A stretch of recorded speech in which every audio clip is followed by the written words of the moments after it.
Hello, friends. Very good morning to all of you. Today, I am going to discuss about the business of a true homeopathic physician. Yes, you must be astonished और surprise भी होंगे कि आखिर एक homeopathic physicians का क्या business है।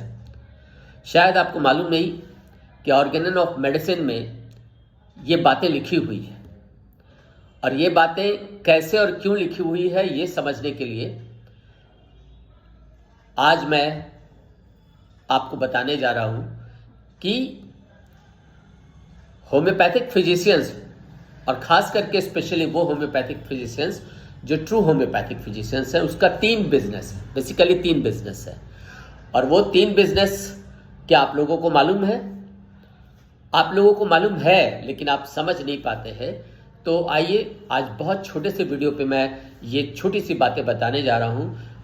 जो पहला बिजनेस है, the first point of business of a true homeopathic physician is to know that what is disease, that is कि डिजीज क्या है और एक्यूट एंड क्रॉनिक डिजीज को कैसे वो डिफरेंशिएट करके आइडेंटिफाई कर सकते हैं, इसके बारे में जानकारी रखना। साथ ही साथ कितने तरह के एक्यूट डिजीज होते हैं, कितने तरह के क्रॉनिक डिजीज होते हैं, उसका नेचर क्या होता है, इसके बारे में उनको जानकारी रखने को ये first point of business of a true physicians है।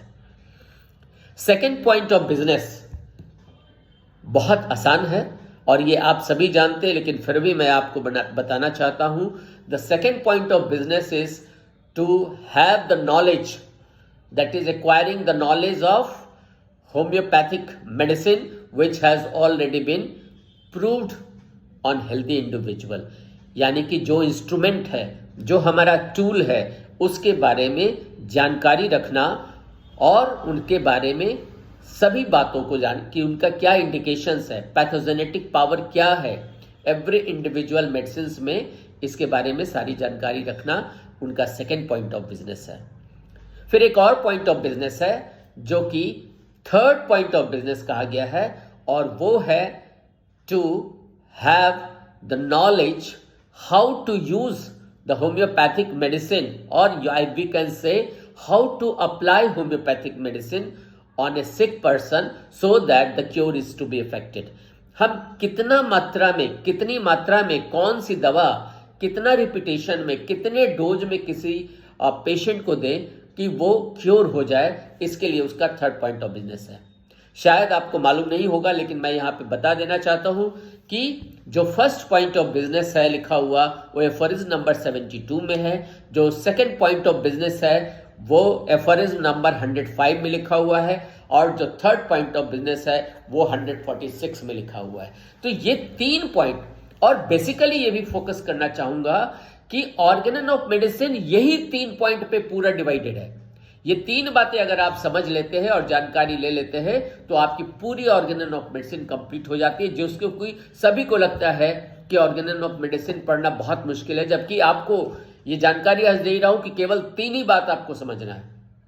और ये तीन बात देखिए कितनी अच्छी बात है कि थ्योरी पार्ट में डॉक्टर हैनीमैन ने पहले ही लिख दिया है एफरिज्म नंबर 3 में कि a physician should know the knowledge of medicine, and he should also know the instrument, that is the medicine, and he should have the knowledge how to apply and what the potency, what the repetition is to be given to the patient who is suffering from the natural disease। तो ये बातें third aphorism में लिखी गई, और third aphorism कौन C part में है? थ्योरी पार्ट में है, क्योंकि आप जानते हैं सभी लोग कि ऑर्गेनन को दो पार्ट में डिवाइड किया गया है, एक थ्योरी और एक प्रैक्टिकल। तो एफरिज्म नंबर 1 से लेकर के 70 तक आपका थ्योरी है, 71 एंड ऑनवर्ड जो है वो आपका प्रैक्टिकल पार्ट है। और इस प्रैक्टिकल पार्ट को में तीनों बातों को दर्शाया गया है। तो 72 में दर्शाया गया फर्स्ट पॉइंट ऑफ बिजनेस, और सेकंड पॉइंट ऑफ बिजनेस दर्शाया गया 105 में, and third point of business 146 में। तो मेरा आज का केवल इतना ही फोकस था कि आप सबों को ऑर्गेनन से बहुत घबराना नहीं है, और मैं छोटे छोटे वीडियो लेकर के आपके सारी चीज़ों को क्लियर करूंगा। Myself is doctor U K Verma, professor and HOD organon of medicine. मैं GD memorial homeopathic medical college में प्रोफेसर हूं और हेड ऑफ द डिपार्टमेंट हूं, पीजी डिपार्टमेंट के। तो ये आपको जानकारी के लिए हमने दिया। तो बहुत बहुत धन्यवाद। आप हमारे इस वीडियो को लाइक करेंगे, शेयर करेंगे और लोगों को जानकारी देंगे। फिर मैं एक छोटी सी वीडियो में के साथ मैं जल्दी आपके पास उपस्थित हूँगा। धन्यवाद।